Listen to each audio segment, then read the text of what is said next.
여러분들께 이름 없이 빛도 없이라는 책을 소개해드립니다. 이 책은 가난하고 어렵고 무척 캄캄하던 시절에 우리가 일어설 수 있도록 도움을 주었던 미국의 젊은 선교사들의 헌신적인 노력을 기록한 책입니다. 여러분께서는 감동과 교훈 그리고 삶의 지혜를 얻으실 수 있을 것입니다. 감사합니다.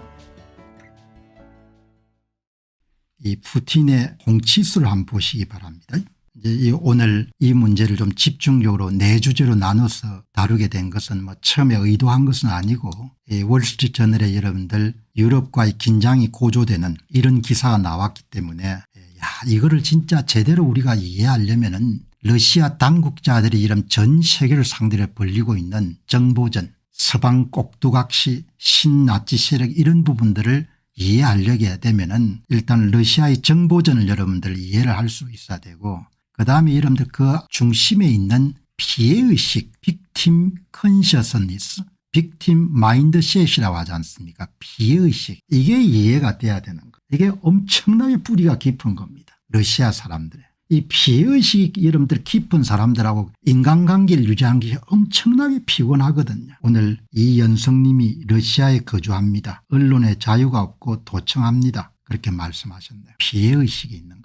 여러분들 참조로 제가 러시아를 방문해 본 경험이 없습니다. 제가 러시아 친구가 있는 것도 아니고, 그러나 관찰자나 연구자는 친구가 없더라도 설령 러시아를 가보지 않더라도 이렇게 여러분들 자기 나름대로 문제를 진단할 수가 있는 겁니다. 피해의식이 굉장히 강한 겁니다. 진짜 피해의식이 강하게 되면 대책이 없습니다. 뭐라고 이야기하더라도 피해의식을 가지고 비비 꼬아버리기 때문에. 우리 사회도 마찬가지지 않습니까? 피해의식이 여러분 강하게 되면은, 그래서 제가 오늘 물어본 겁니다. 문화적으로나 역사적으로 러시아인들은 서방에 대한 피해의식이 강한 편이 아닙니까? 서방 여러분들 러시아의 국영 언론들도 이것을 계속해서 강조해 온 것 같은데 우리는 책임이 없고 서방이 책임이 있다는 식으로 말입니다. 러시아 우크라이나 전쟁도 우리가 절대 책임이 없고 나토가 우리를 협박했기 때문에 우리가 여러분들 그냥 그렇게 하는 거다, 이렇게 생각하는 겁니다. 저는 러시아에서 안 살아봤지만 여러분들 어떻게 여러분들 권력을 유지하는지가 대충 다 여러분들 보이는 거죠.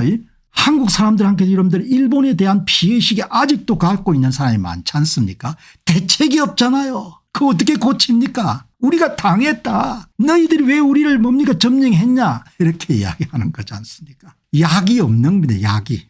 여기 보시면은 러시아는 한 번도 개인의 발견이 있었던 시대가 없었던 거죠. 전부가 여러분 러시아 슬라브 민족의 역사에서는 다 전체주의 역사로 채워져 있는 겁니다. 그 문화적 무게, 역사적 무게를 벗어나기가 어려운 겁니다. 러시아는 역사적으로 서방과의 관계에서 반복된 갈등과 외세의 침략을 경험했습니다. 나폴레온 침공인 1812년, 제2차 세계대전 나치 독일 침공 1941년, 냉전 시기의 이념 등은 러시아인들의 외부에, 그 이전에 몽골도 침략이 있었지 않습니까? 몽골 침략에서 그 이후엔 또 무슨 체제입니까? 차르 체제, 여러분들 그 엄청난 전체주의 체제가 있었지 않습니까? 볼셰비키 혁명, 그 전부가 국가주의 역사인 거죠. 전체주의 역사인 겁니다. 서방으로부터의 위협에 대한 집단적 기억을 강화했고, 이러한 역사적 경험은 외세에 의해 우리가 희생당했다, 이렇게 보는 것. 그걸 끊임없이 국영 미디어도 강조를 할 겁니다.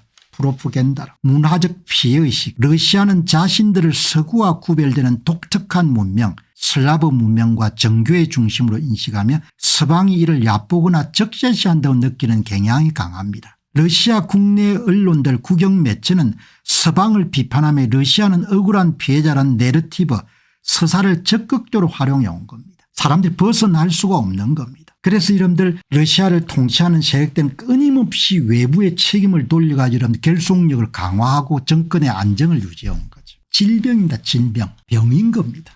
러시아의 역사적 경험과 국영 미디어의 영향으로 서방에 대한 불신과 피해의식은 러시아 대중심리에 깊이 각인된 상태다. 저는 일종의 질병이라고 봅니다. 집단적 질병. 집단적 질병이기 때문에 벗어나기가 어려운 거죠. 어쩌면 여러분 그 역사에서 단 한 번도 개인의 발견이 활발하게 이루어졌던 그런 역사적 경험이 전혀 없는 겁니다.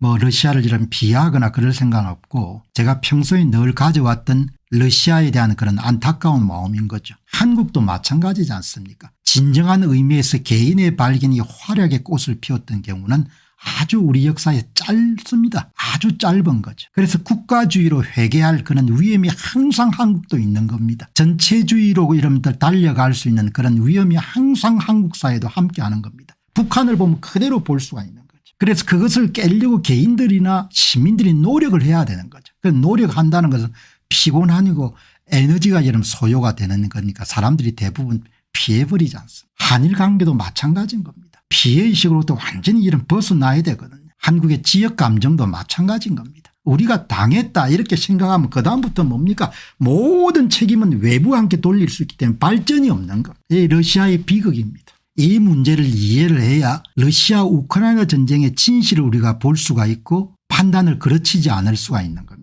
오늘 여러분들 북한의 동향을 러시아 당국자가 여러분들 보도한 것을 따르게 되면 거기도 그대로 나오거든요. 유럽의 신나치 세력을 경멸하기 위해서 북한 병사들이 아주 열렬한 그런 노력을 통해 가지고 이렇게 크게 기여했다. 신나치 세력이 나오거든요.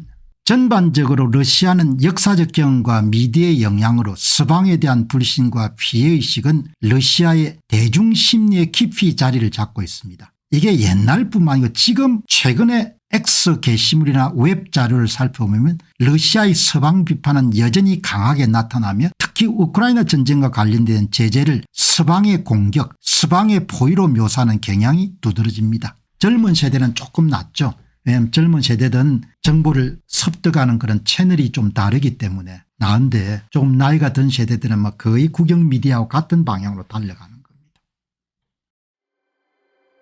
안녕하십니까, 공병호입니다. 그동안 공병호 TV는 선거 공정성 회복과 자유민주주의 체제의 보존과 발전을 위해 노력해왔습니다. 이런 노력들이 지속될 수 있도록 공병호 TV의 정기 후원 프로그램이자 멤버십 프로그램을 소개해드립니다. 뜻 있는 분들의 관심과 동참을 부탁드립니다. 선거 공정성 회복을 위한 노력을 지지하시고 훌륭한 나라 만들기에 동참하시는 시청자분들이시라면 구독 버튼 바로 옆에 있는 가입 버튼을 통해서 정기 후원 프로그램에 가입할 수 있습니다. 가입 버튼을 누르시면 공병호TV의 후원자가 되시게 됩니다. 여러분의 후원이 선거 공정성 회복을 위한 노력에 힘을 더할 수 있을 뿐만 아니라 자유민주주의 체제의 수호를 그리고 발전을 통해 여러분과 후손들의 삶에 빛과 소금이 될 것입니다. 특히 그동안 공병호TV는 선거 공정성 회복을 위한 노력 과정에서 채널 성장에 제약이 가해지는 불이익을 감수해왔고 지금도 그런 불이익이 계속되고 있습니다. 그럼에도 불구하고 너무나 중대한 문제이기 때문에 공병호TV의 노력은 계속될 것입니다. 여러분의 깊은 관심을 부탁드립니다. 감사합니다.